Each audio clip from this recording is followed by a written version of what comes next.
I want to once again thank the University of A&M Law School for hosting this. They've been just tremendous.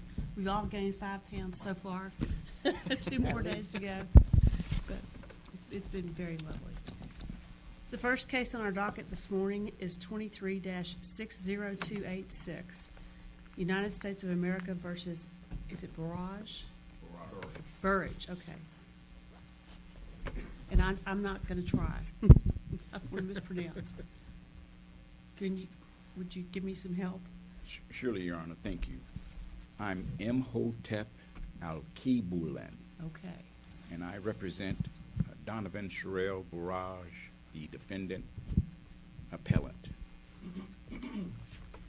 Here, the procedure for interception of wire, oral, or electronic communications was violated where the order for assistance did not specify the identity of the person authorizing the application. This is known as the order identification requirement, thus rendering the order for assistance insufficient on its face.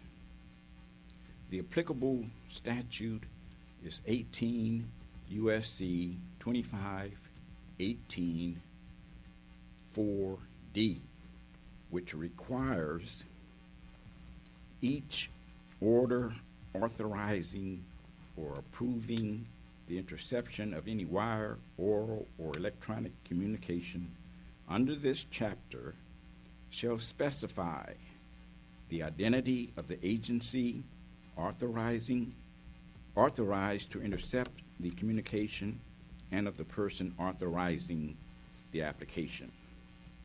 Now, to determine whether a wiretap order is facially insufficient, a reviewing court must examine the 4 corners of the order and establish whether, on its face, it contains all that Title III requires it to contain.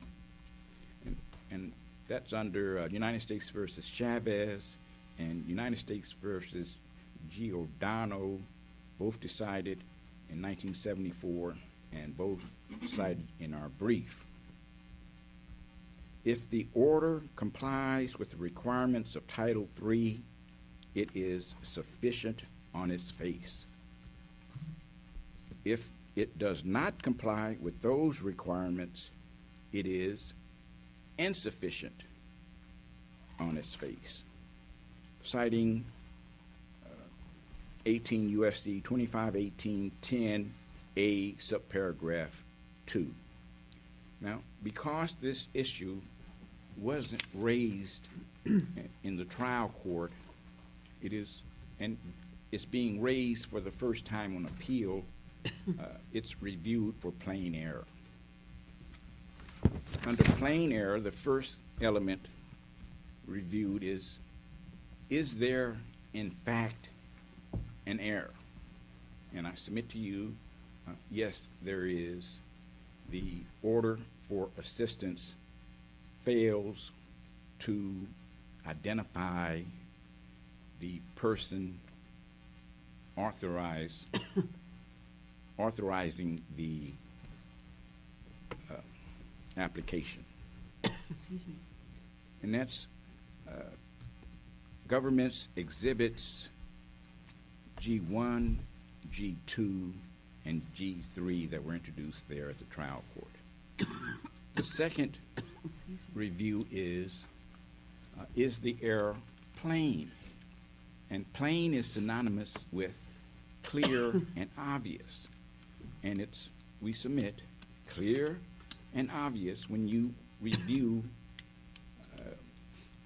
the government's G1, G2, and G3. It omits the identity of the person authorizing the application.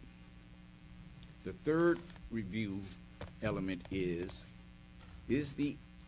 does the error affect substantial rights. And the right here being affected is the privacy right of your oral communications.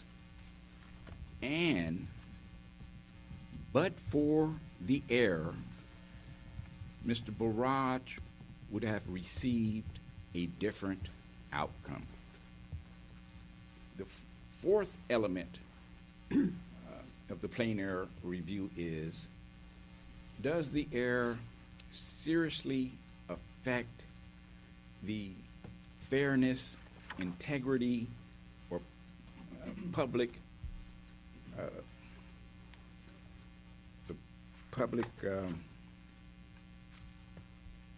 excuse me.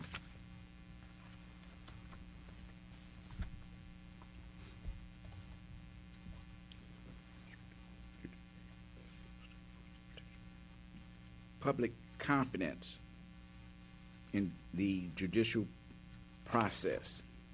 And I'll quote here, public reputation of judicial proceedings. I'll quote here the United States versus Giordano previously cited. And it states, compliance with Title III requirements safeguards privacy rights and judicial integrity, and failing to enforce these protections could undermine public confidence in the judicial process. Now, standing at trial, the court found that Mr. Bourrage didn't have standing. Standing is governed by 18 U.S.C. 2518-10A subparagraph 2, stating, any aggrieved person in any trial may move to suppress the contents of any wire or oral communication intercepted under this chapter or evidence derived from there because, subparagraph 2, the order of authorization or approval under which it was intercepted is insufficient on its face. Now, the definition of an aggrieved person is found at 18 U.S.C. 2510. An aggrieved person means a person who was a party to any intercepted wire, oral, or electronic communication, or a person against whom the interception was directed. Now, the prohibition here is 18 U.S.C. 2515, which provides prohibition of use of any intercepted wire or oral communication provided here. And I'm out of time, so I will just state simply for the court, we're asking, one, that you find that the order for assistance is facially insufficient.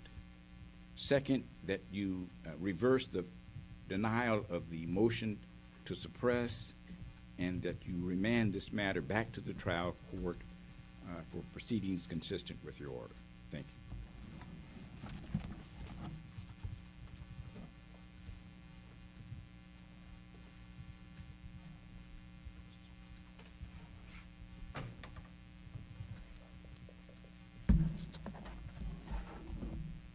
May it please the court, my name is Sanford Knott. I represent the appellant Orlando Bourrage.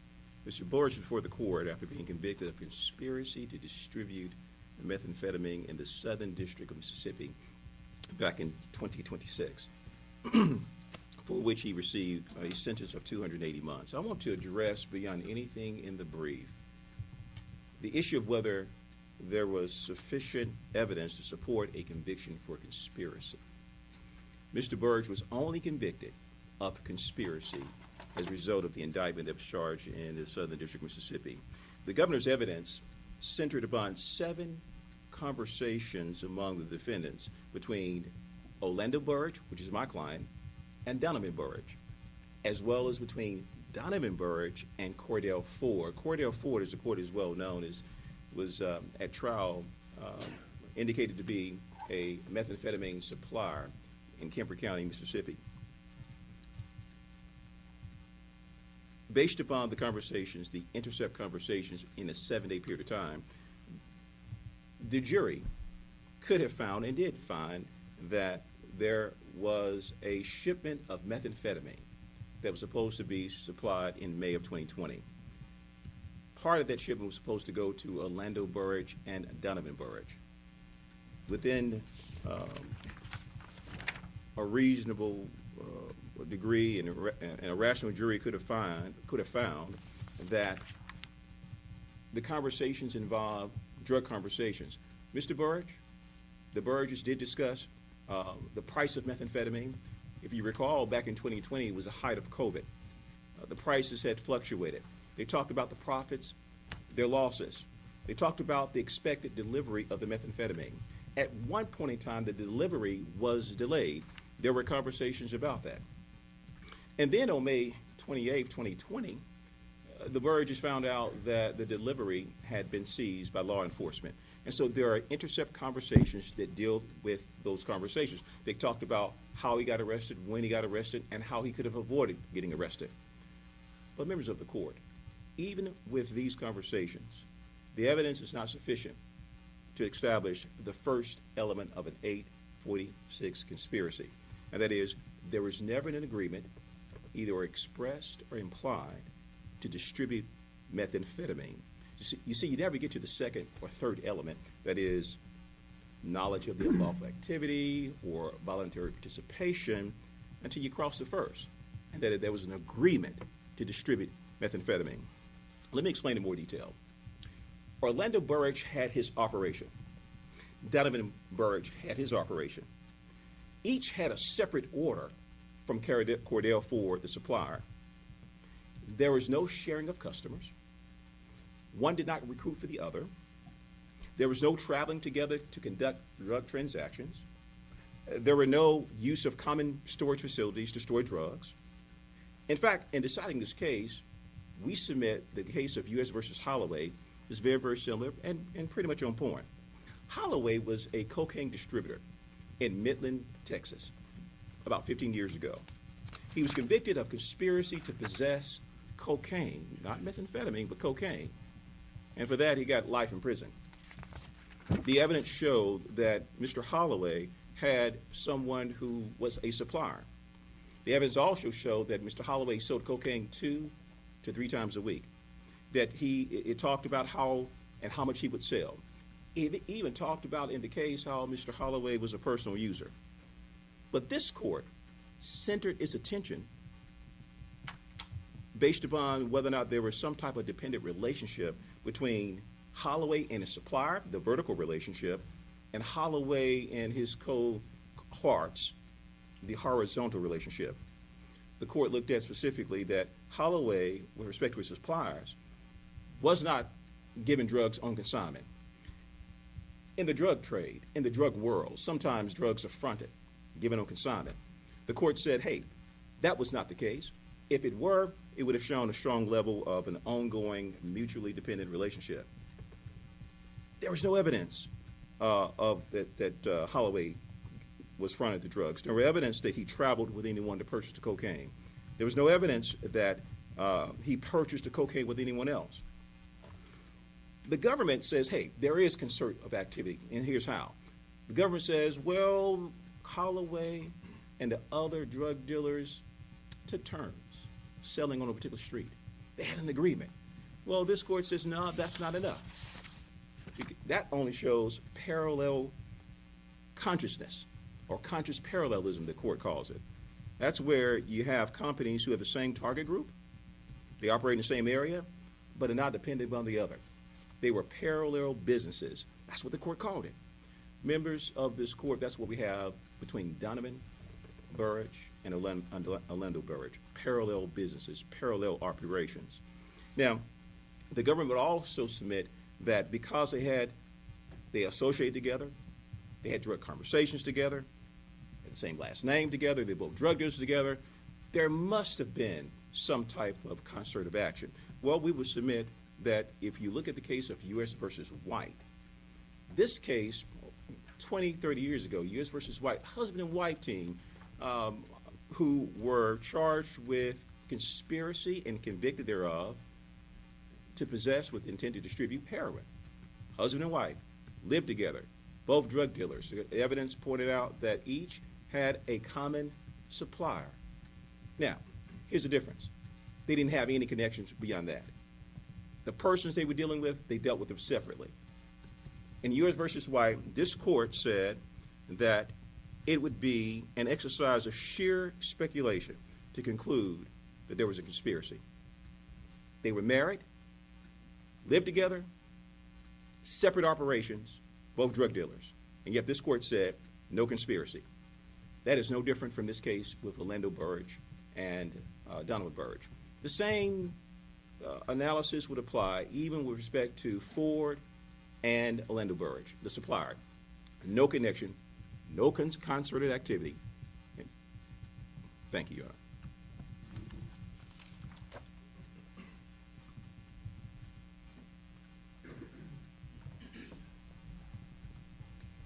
May it please the court, Jennifer Case on behalf of the government in this appeal. The evidence fully supports the convictions. The trial proof established that the Bourrage cousins conspired with others to distribute methamphetamine in their community. The proof included testimony from co-conspirators, recorded phone calls and intercepted text messages between the conspirators, and the actual methamphetamine that was seized from the drug courier before it made its way into the hands of Ford and the Bourrage cousins. This was more than sufficient to support the jury's verdict, and this evidence at this stage must be taken with a highly deferential view towards the jury verdict of guilty as to the conspiracies. Starting where my learned friend Mr. Knott left off with respect to the conspiracy to which Mr. I'll call him Orlando, since they share a last name, Mr. Orlando, was engaged. The jury heard evidence starting with Donovan, Orlando's cousin, selling methamphetamine to a confidential informant.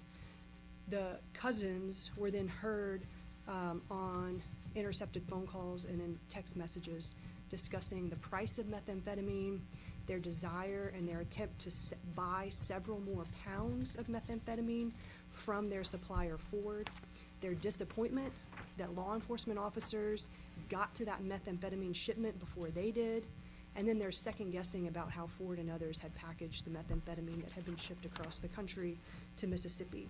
The jury also heard evidence about co-conspirator Gowdy, who was the drug courier driving the car that was intercepted by law enforcement in May 2020. And they heard directly from Gowdy about how the drugs came to be in his car and his role in delivering them to Ford to supply to others. The jury also heard conversations between the Bourrage cousins following the drug bust about how they should not contact their supplier Ford anymore on his phone. The jury heard evidence from the cousins about who would pay, which of the two Bourrage cousins would pay Ford for the drugs, because one of them had to be at work on a certain day, and they said, if that's when the transaction goes down, I'll give you my money to give for the drugs. The jury heard, following the drug bust, of Orlando's decision to change his trap phone, his drug dealing phone, to a different one and to not call Ford anymore on his phone. And the jury also heard the cousins talk about how they would need to get different sources of supply and get drugs out of potentially Arizona. And those things make this case distinguishable from White?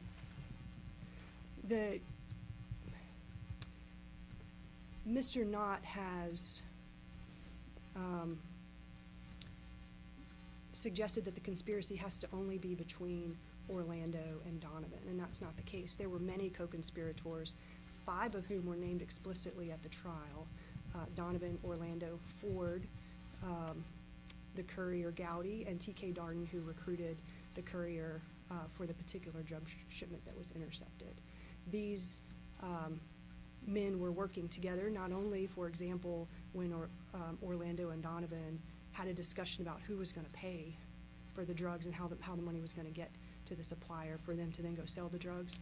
The men talked about, I'm out of my drugs, I broke mine down more. Mine had, I forget the slang, but basically the residue at the bottom that wasn't worth selling.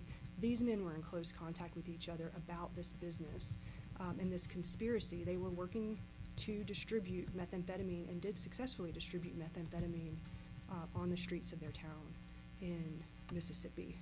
So yes, it is distinguishable from the White case, Your Honor. I do want to spend a little time on my learned friend, Mr. Alkebu-lan's discussion about Title III. I admit that the government's response misunderstood in part what the argument that Donovan was making in his brief was. So I just want to make sure I've clarified my understanding based on the reply brief and the argument presented here. There are two types of orders, or two orders, that exist in a Title III case like this. So when the government presents an application for an order for authorization of a Title III wiretap, that is to get the actual order that remains under seal at all times with the court, and that is the order for authorization or approval. The order in this case, or I guess orders, because they're different ones for different bones, have been incorporated into this court's record on appeal, still under seal. But the order for authorization for the TT1, the first telephone, target telephone, is, and this is my estimation because it's sealed, but at record on appeal 5236, paragraph 5 of that order for authorization has the name of the DAG, the Deputy Associate Attorney General, listed. The same is true for the renewal application for TT1, which it should be at record on appeal 5394, same paragraph. These orders have similar language in this regard. And the TT2 order should be at ROA 5617, also at paragraph 5. Those are the order for authorization and approval. That order contemplates an order for technical assistance, which is sometimes called the service provider order, and that is the order that is given to the service provider if assistance is needed to complete the wiretap. And that is a shortened form that includes only the information that's needed for the service provider to carry out the order from the court. It does not necessarily include who the target interceptees are, the target offenses, and in this case, the DAG official's name, because that information is not necessary for the service provider, AT&T, Verizon, what have you, to actually start the wiretap as ordered by the court. That order for technical assistance is what the jury saw. So when the service provider came in through the course of the trial and talked about setting up the order, setting up the intercept as directed by the court, the evidence was not the sealed document order for authorization for the wiretap, it was the order for technical assistance, which was a very shortened version of the order for authorization. And I think that's our miscommunication here. So if the court looks at the sealed documents that were recently made part of the record, it will find in each order for authorization or approval the DAG's name, and then on subsequent pages the actual signature. So there just may be a misunderstanding of the two types of orders that are at play in a Title III case, and only the order for authorization or approval requires those technical details. And there are reasons for having two different orders, primarily that we don't want third parties to have information they don't need to know, because the targets can be made aware intentionally or inadvertently of the wiretap, and that can impede an investigation. Mr. Alkebu-lan also briefly addressed standing. It may be worth backing up just a moment. So just before trial, a motion to suppress the fruits of the wiretap was presented to the district court. This happened after the deadline for the dispositive motion, and the court denied, after having briefing and argument, the court denied that motion for 3 independent reasons. One was the fact that it was untimely and that there was no cause shown for the untimeliness of that motion. Another was for lack of standing to challenge the wiretap, in that the defendants had not even tried to show that they had standing to challenge the wiretaps. On the untimeliness issue, I think your learned friends on the other side argue that the video interview was not disclosed to them until like 3 days before the dispositive deadline. Is that accurate? A video, I think that may be accurate as to a video that was not in the federal government's possession, and I just say that as a term of art, the government's possession. But that the video of the Mirandized interview with Mr. Gowdy had been produced, I want to say months before, November perhaps, before the April or May trial. Even after the district court went through the facts and the timelines of the discovery production, it found that this was untimely because of what information the defendants had at the time that they raised their before they filed their motion to suppress. And the third independent reason that the district court had for denying the motion to suppress the wiretap is that the defendants didn't put forward specific allegations that would allow the government to respond to any alleged deficiencies in the application and affidavit for the wiretap.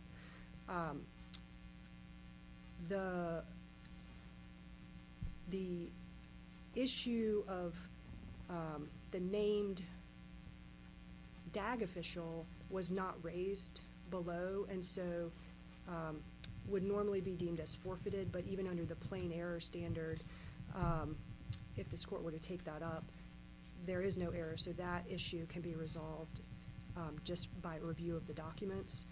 The untimeliness issue, neither defendant takes up on appeal as to any reason for the untimeliness of their motion to suppress. And nor have the defendants taken up the standing issue, specifically have not asserted that they had standing, and have not asserted that they presented those arguments to the district court for what basis they have for standing to challenge any particular intercepted conversation. And then even if this court were to find that the district court erred with respect to the untimeliness decision or for the standing decision, we still lack specific allegations, and certainly had no allegations at the time that this was challenged when the jury was waiting to be seated. We lack specific allegations that would have allowed the government to respond to what alleged deficiencies there might have been in the wiretap. The few allegations that did come from defense counsel below, and trial counsel were different than appellate counsel. The district court described, and this is, I'm referencing pages 934 to 36 of the record on appeal. The district court invited counsel to provide reasons to grant the motion to suppress the wiretap other than a few misspellings of words or minor scrivener's errors. And so that was the totality of what was presented to the district court below for while the wiretap, the motion to suppress the wiretap was not granted. Those are the issues that have been raised in oral arguments so far. Are there other, there were many pieces of this challenged in the briefing, so if there are other things that the court would like to hear, I'm happy to try to address those.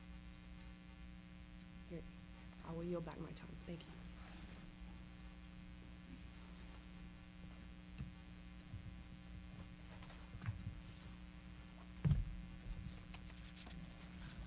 Please, the court. Respectfully, the only order relevant here is G1, G2, and G3, which are insufficient on their face. The government didn't address this issue, the insufficiency of those orders, in their brief, nor here before you today. And if the orders had been suppressed at trial because of their facial insufficiency, we wouldn't have gotten into any jury arguments or any proof before the jury. Let me be clear what happened. You didn't raise the facial insufficiency in the district court, is that correct? That's correct. Okay, so the district court never had the opportunity to say, I have looked at the other order, the sealed orders, and I know that it has the person, the authorizing or requesting person's name on it. So you don't know that that didn't happen, right? No, correct. So we now know what the district court had. We now have the sealed documents, and we know what they say. Correct. And you're not entitled to see those sealed documents, are you? I'm not certain of that. I wasn't the trial counsel. But I was just saying that the trial judge could have very well looked at them, and if the trial judge had looked at them, would see what we can see now. Are you with me? Yes, Okay. I agree. Okay. Okay. But the trial court would have seen G1 and G2 and G3 and would be able to see that they were facially insufficient because they did not include what Title III required that they have there in the order. And so then the court on its own could have suppressed those orders. Why would you suppress those orders if the actual order, the sealed order, comports with the requirements? Well, G1, G2, and G3 do not conform with the requirements. They're facially insufficient. They don't include do not specify the identity of the person authorizing the application. Okay. Thank you.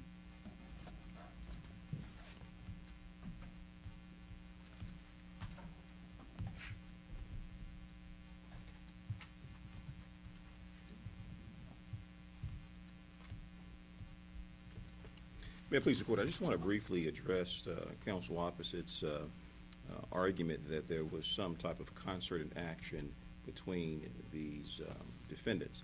They mentioned about how there was some type of, she suggested some type of pooling of money.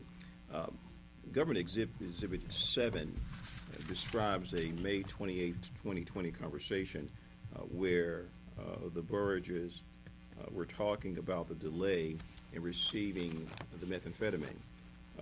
My client, Orlando Bourrage, was at work, according to the recording, and Donovan was doing whatever he was doing, and they simply suggested, so that they will not miss the supplier, Mr. Ford, that they would, one had planned to just leave his money behind with the other so they can purchase it.